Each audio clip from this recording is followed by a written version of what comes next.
Parliament's Foundation, Bright Izocha. Good morning. Thank you for joining us on TVC Breakfast. Thank you. You can see the concerns that from that report by our correspondent, those who have spoken about especially the economic crippling of the economy rather in those regions, and those yesterday there was supposed to be a NECO exams which some students actually weren't able to write. Now, from your perspective, is this the right way to go if you say you are protesting in the interest of a member of yours? I strongly believe that the safest way for the indigenous people of Biafra at this point in time is the method they have embarked on. How so? Sit at home. To me, I feel it's the most safest for them.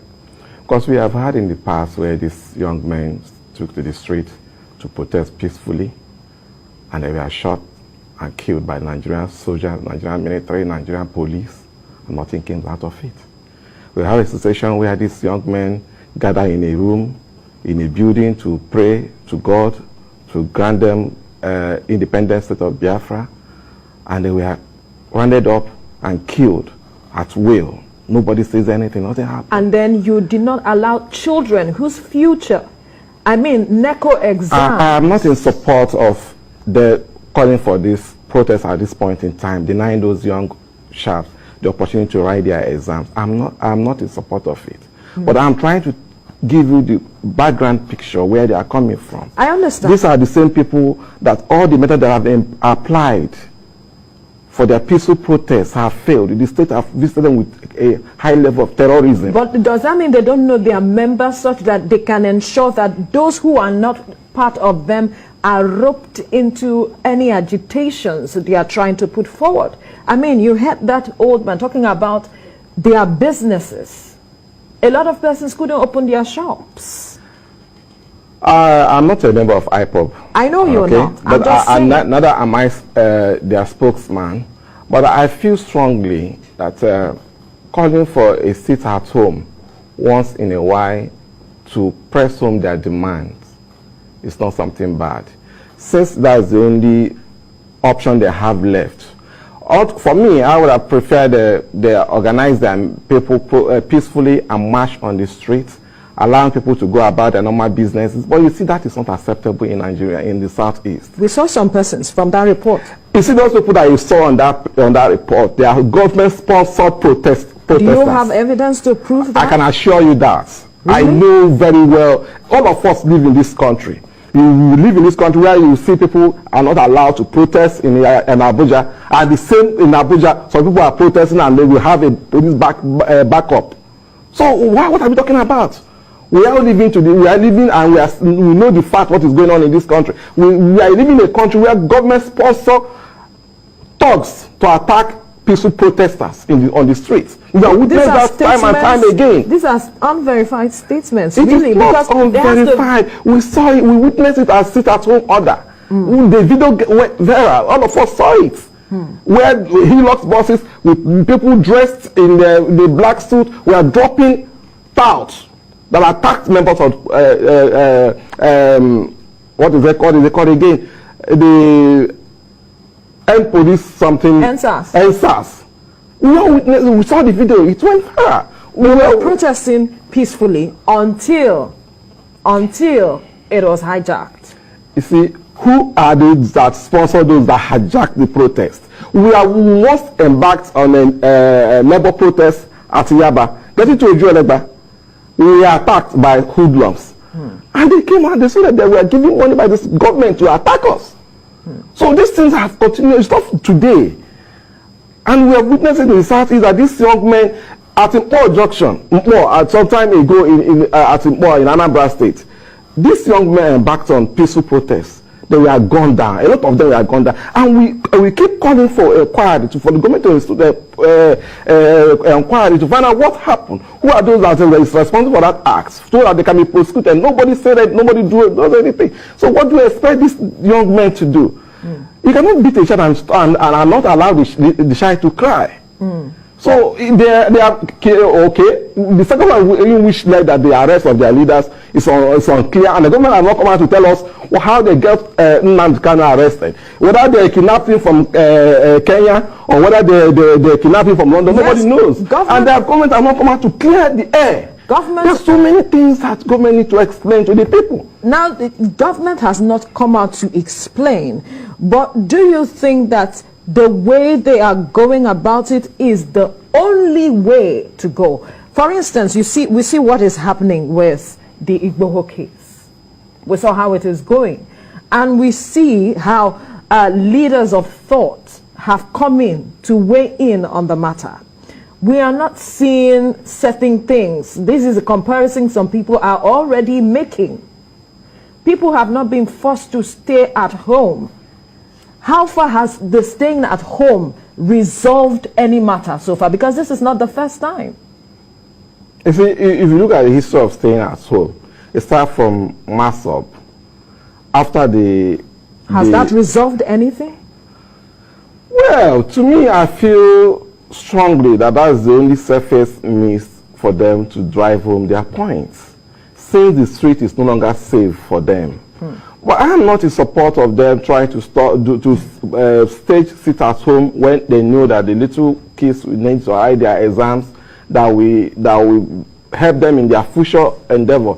So I'm not in support of that. But at the same time, if we talk about the economy of the Southeast, do we actually have economy in the Southeast? We don't have leaders. We don't compare Southeast with South. You don't have leaders?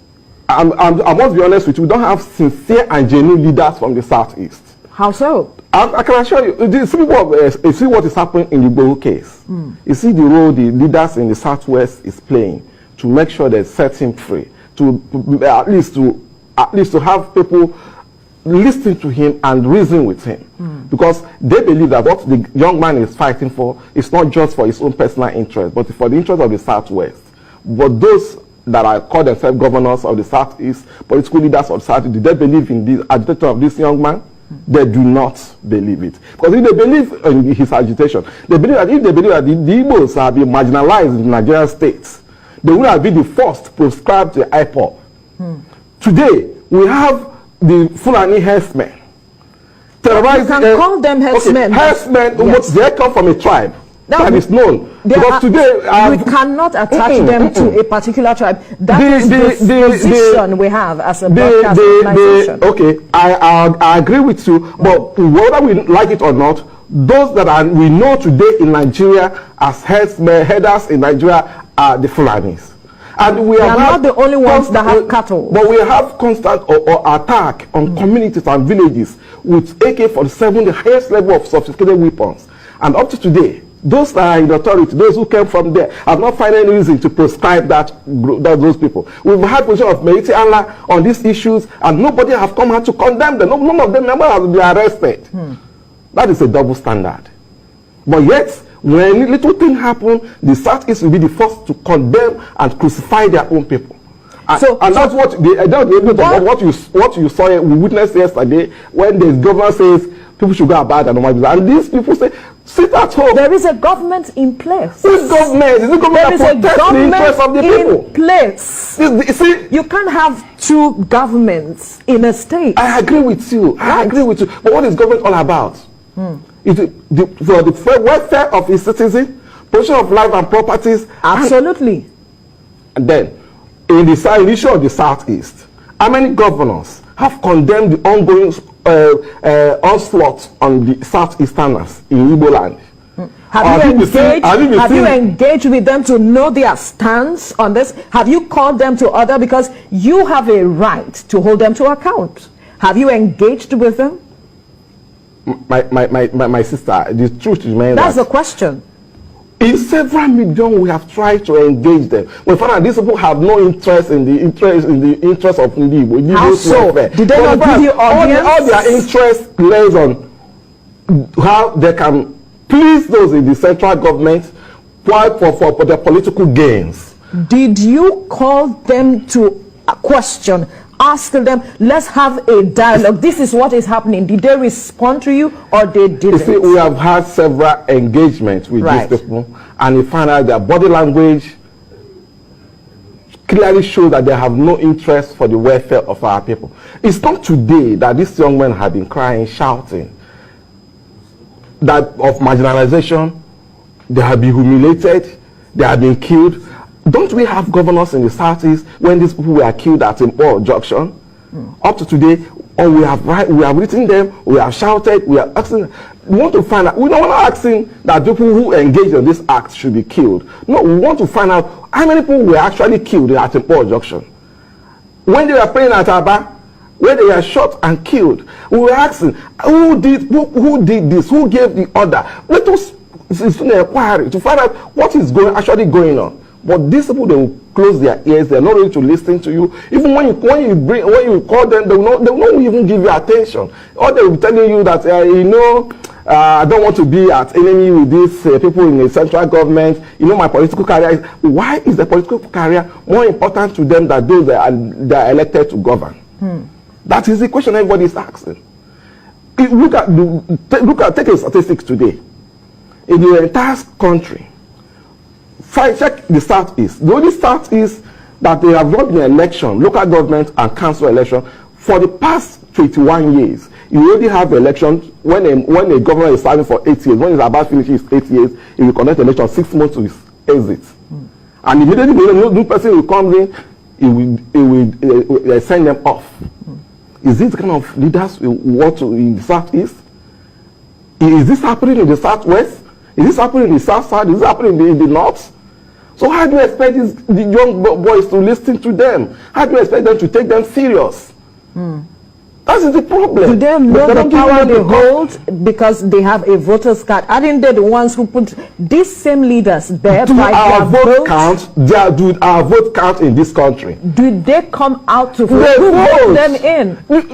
Are there not people part of those? That's an issue for another day. Right. If all of us are witnessing what is going on today, let us do electronic transmission. And some people are saying, no, we cannot. Because they want to continue to force themselves on us.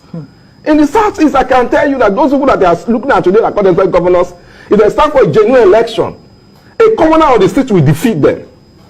It's clear yesterday. Go about your normal business. Somebody said, sit at home. And everybody obeyed.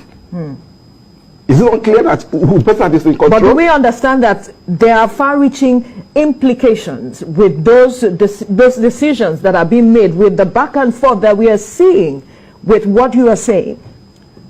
You see, at the point in time, what the people are looking at is someone who is speaking their mind. And to me, I don't agree with the Kanu method of agitation. I don't even support what he's doing. But I must be honest with you.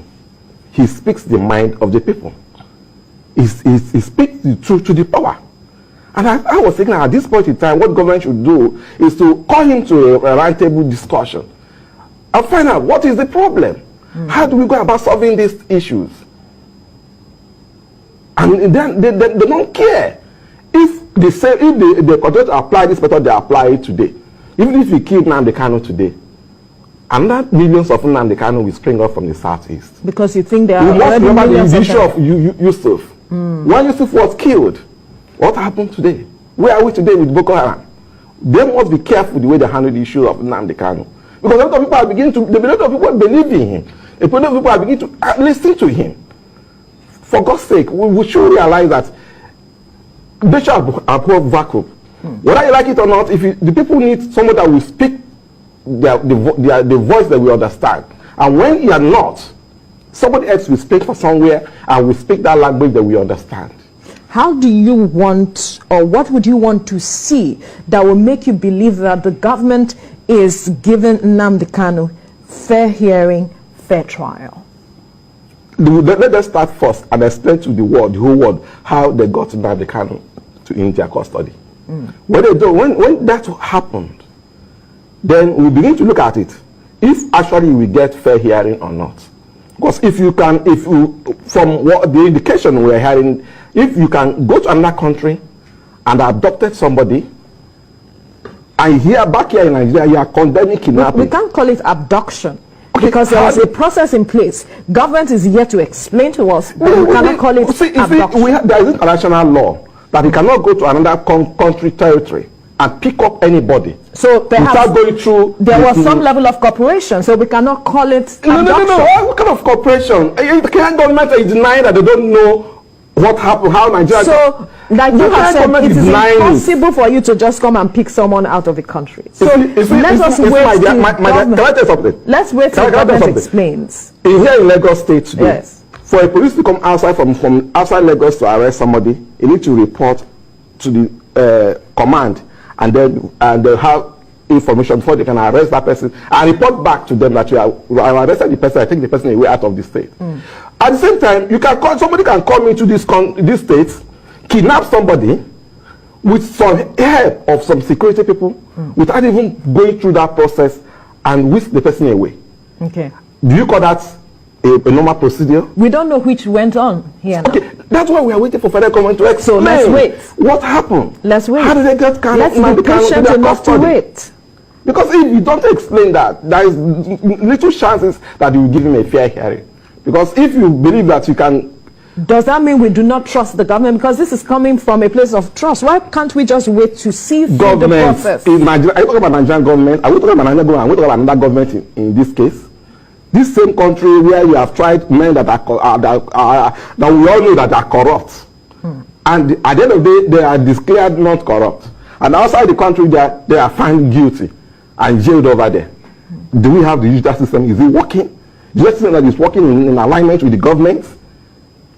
We know what is going on in this country. Look at it. Some weeks, last week or thereabout, a court of competent jurisdiction granted bail to the Igbohu aides. Up to today, have they been released? The answer is no.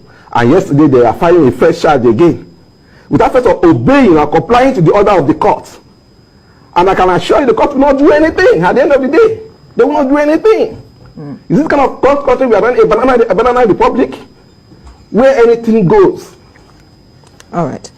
As much as there are grievances, I will still say that let us wait until and see the process in place. Then we can begin to hold and say, no, this is not fair.